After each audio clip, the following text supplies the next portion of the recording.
nạt 150 kgក្នុងមួយម៉ោងជាងគាត់រៀបរងឡើងស្អាតហ្មងបាទនឹងទីទៀតយើងមកអាន boxing ចេញនំបញ្ចុកទាំងអស់គ្នាបាទ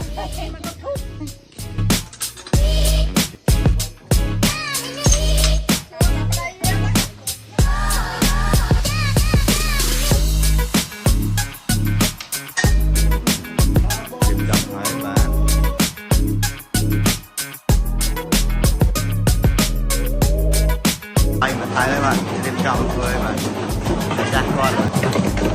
នេះមកសិនបាញ់មកថៃបាទបាទនេះបាទអូអត់ដាច់ផងហ្នឹងអូអីល្អថ្នាក់ 150 គីឡូបាទឥឡូវចេញហើយបាទនៅខាងដូនទឹកខេត្តកោះកុងអូថ្មីជ្រៅហ្មងបាទថ្មីជ្រៅ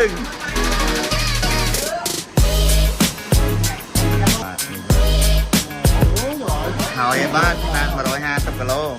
អាហ្មងបាទនេះអូយបងប្អូនមើលបាទអ្នកចាប់នេះថ្មីចេះហ្មងបាទជើងចាស់បុរាណនេះ